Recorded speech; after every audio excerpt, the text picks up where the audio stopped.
Iya, kenapa Pak? Oh, pesanan Bapak yang itu. Aman kok Pak, bentar lagi juga akan sampai. Nama Bapak?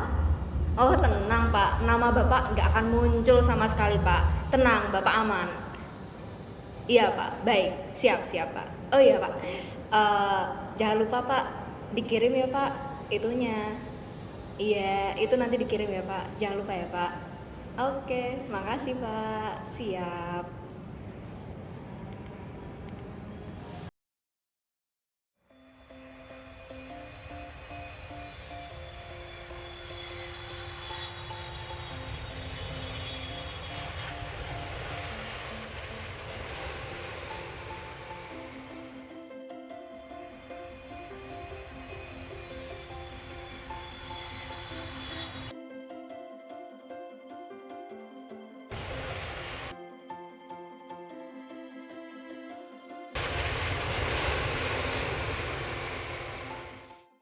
Bu, ini berarti kita meriksa berapa koper nih, Bu? Kita meriksa ada 18 box warna coklat dan beberapa koper. Ini rutin ya pemeriksaannya? Ya, ini namanya Planzokin untuk memeriksa barang bawaan secara keseluruhan. Oh gitu, berarti kita langsung mulai aja kali ya? Ya, siap. Oke, sekarang kita mulai periksa aja. Oke, saya meriksa juga ya, Bu ya? Ya. Ini aman, Bu, nggak ada apa-apa. Ini juga aman. Nah, sekarang kita periksa yang ini ya. Apa ini? Ini bukannya spare part? Iya, ini spare part Harley. Wah, nggak bener nih, Bu. Masa ada kayak gini? Iya, ini atas nama siapa? Atas nama Pak SAS nih. Oke, kita hold dulu. Sekarang Oke. kita periksa yang ini. Loh, Wah, sama aja nih, Bu. ini juga ada spare part sepeda Brompton nih. Oke, sekarang kita harus cek. Atas nama Pak LS ya? Iya, kita bawa ini, kita langsung klarifikasi. Yuk. Iya Pak, semua urusan itu sudah selesai. Selamat siang, atas nama Ibu SAS. Ada apa ya? Ya. Kami ingin menanyakan beberapa hal. Benar Sebentar ya. Ya. Maaf Pak, ini saya sedang nggak ada bicara dengan seseorang, itu saya bilang. Di mana? Ibu benar memiliki komponen Harley bekas yang ada di Garuda ini. Iya, kenapa? Maaf Bu, apakah Ibu sudah mendaftarkan komponen itu di manifest karena tidak ada di daftar kami? Sepertinya sudah saya daftarkan kok. Oke, ini tidak ada, jadi mungkin nanti kami akan tindak lanjuti. Kalau boleh tahu mengapa Ibu mengirim ini pakai Garuda ya Bu? Karena ini kan biasanya untuk memang barang-barang yang bersifat operasional Garuda itu saja. Ya, saya kurang tahu ya, saya cuma pesan secara online terus dikirimkan lewat Garuda. Ya sudah, saya ikut aja sama prosedurnya yang ada. Boleh kami lihat Ibu pesannya di mana? Ya saya nggak ada di HP ini. Ya saya kan pesan nggak cuma satu atau dua barang aja, saya kan juga sering belanja gitu. Oke, baik Bu. Itu Ibu memang suka Harley atau bagaimana? Mengapa Ibu mengirimkan itu ke Indonesia? Ya saya mau beli Harley atau enggak itu kan urusan saya mbak. Baik, karena ini tidak ada di daftar manifest, maka kemudian akan kami tindak lanjuti. Terima kasih Bu atas waktunya. Baik. Tahan Bu pintunya.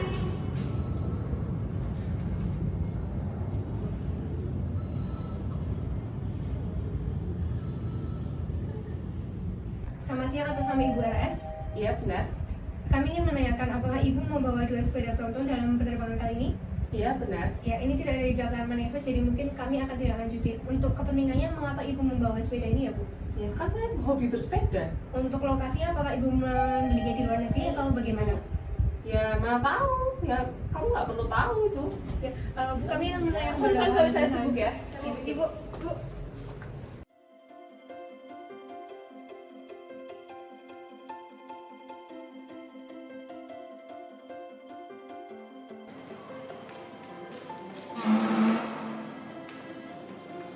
Informasi apa yang Anda punya? Jadi begini. Saya sudah menduga bahwa kejadian seperti ini pasti akan terjadi. Sejak AA memimpin, banyak kebijakan kontroversial yang dia buat. Salah satunya adalah dia membentuk IKG tandingan yang diketahui oleh Ahmad Hairuman menandingi IKG yang dulu diketahui oleh Zainal Mutakin. Saya menduga bahwa IKG yang baru ini memanfaatkan dana CSR milik Garuda Indonesia untuk melakukan kegiatan pemilihan pimpinan IKG yang baru. Selama AA memimpin, dia banyak membuat kebijakan yang merugikan awak kabin. Misalnya, dia langsung memindah awak kabin yang hanya melakukan kesalahan sedikit. Kemudian, kami para awak kabin harus bekerja di luar jam batas yang sebenarnya membuat kami merasa kelelahan. Kami juga tidak diberi fasilitas penginapan dan beberapa kali AA mengubah rute penerbangan secara semena-mena tanpa alasan yang jelas. Kemudian ada beberapa dari kami yang juga dimutasi di luar Jakarta tanpa aturan yang jelas. Semua hal ini membuat kami cukup tertekan dan tidak betah bekerja di bawah kepemimpinan AA. Saya harap investigator dapat menyelidiki lebih dalam mengenai apa saja yang sudah AA lakukan selama ini agar dapat dilakukan langkah koreksi mengenai direksi yang selama ini saya rasa sudah bobrok.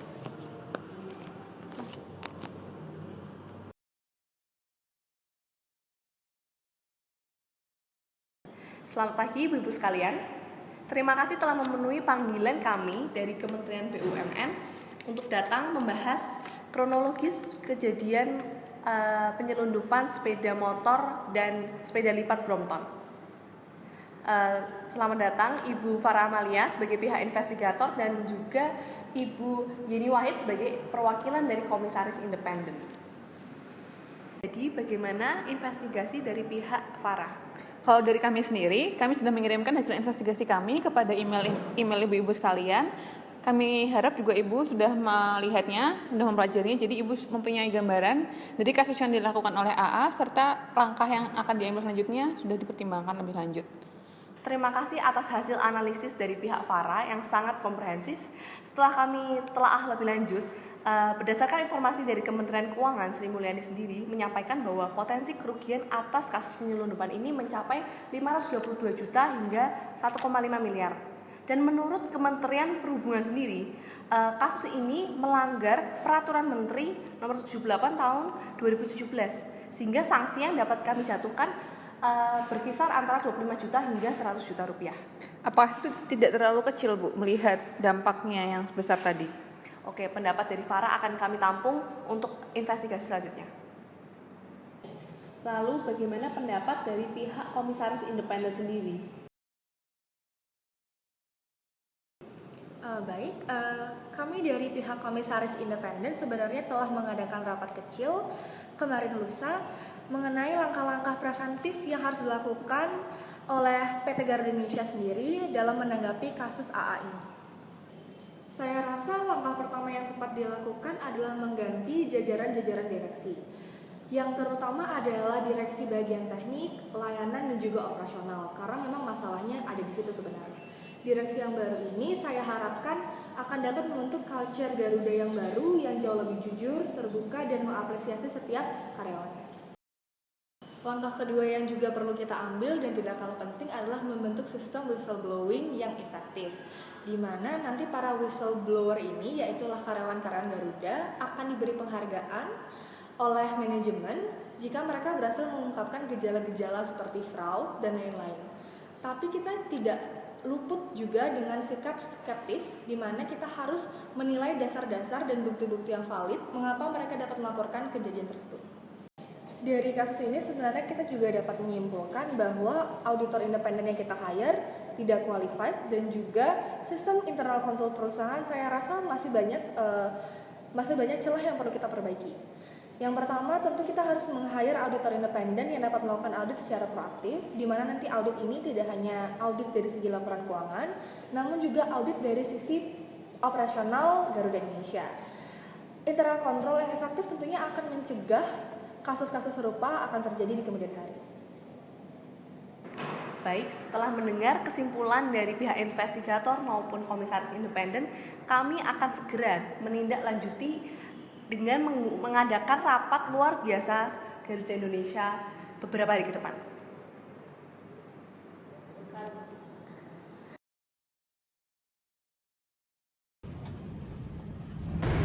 Pak, ada komentar nggak Pak? Pak, Putri Ramli apa kabar? Pak, akun Google itu benar itu punya siapa Pak? Pergi kamu.